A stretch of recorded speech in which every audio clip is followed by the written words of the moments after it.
an awesome job.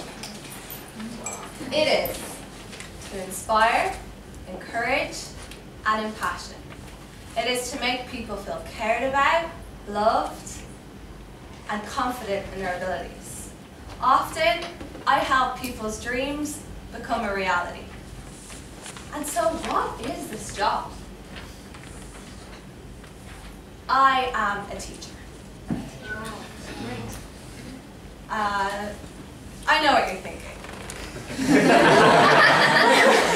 A teacher? Really? Come on. Not a doctor or a lawyer, not a politician, the head of an international company. This is the reaction that I receive when I tell people I'm a teacher. Because most people think that teaching is an uninteresting, uninspiring, and essentially easy thing to do. And actually, that's how I used to feel. I became a teacher because I didn't know what else to do with my life. It seemed like an easy way to spend a few years until I figured out the exciting, interesting thing that I was going to do.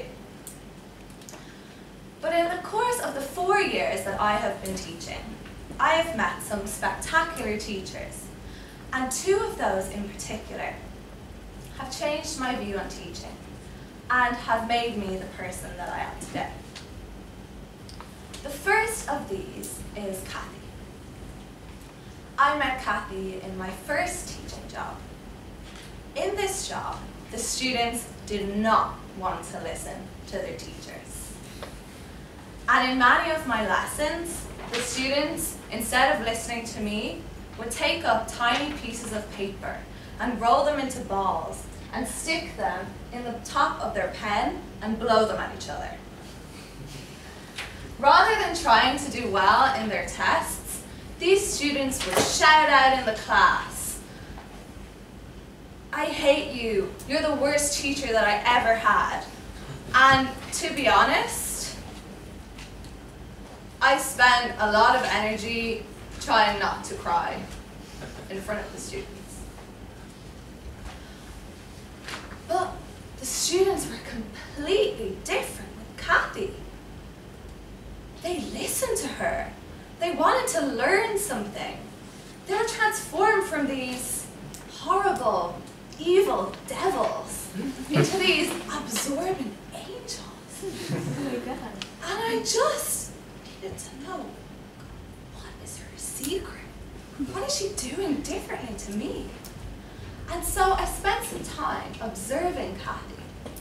And I noticed that one key difference with Kathy was how she reacted to the students' anger and hatred. You see, when the students shouted at me, I often shouted back and hated back. But Kathy reacted with patience and kindness.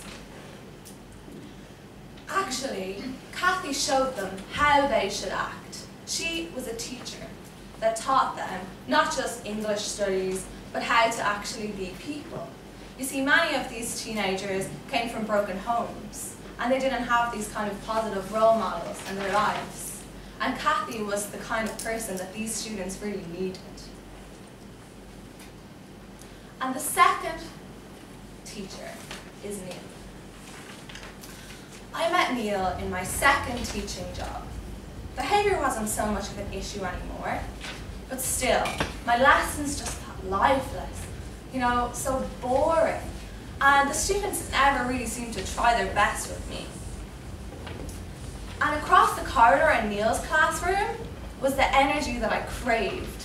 You could just feel the enthusiasm bubbling under the door from Neil's classroom as the students yelled out the answer in excitement. They really wanted to learn. They cared so much.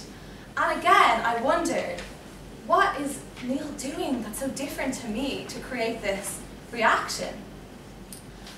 And as I observed Neil, I realized that what Neil did was build the confidence of every student every single day. You could watch the chests of Neil's students inflate up like little balloons as Neil pointed out everything that these students did well. Harry's goal in a football match, Tina's awesome, neat handwriting, and Chelsea's clever little drawing that she did at the start of her work. The students in Neil's classes left his room an inch taller, because they had really been made feel that they had achieved something spectacular. And I realized that in order for people to try their best in this life, they need to feel that they are truly awesome. And so Neil and Kathy changed my view of teaching to be something to fill up a few years into my life career. And my life goal is to become the teacher that my students need. I want to be their rock and role model like Kathy, and I want to lift them up to the greatest height like Neil. I'm not deluded. I know that this is not an easy task, and that many of my skills need to be developed. And actually that's what brings me here, to Toastmasters Club. I hope to develop a voice that can raise up an audience, and build up my confidence so that I can still learn. I've seen many Toastmasters that have this ability, and I believe that this club can help me be the teacher that I want to be. Thank you.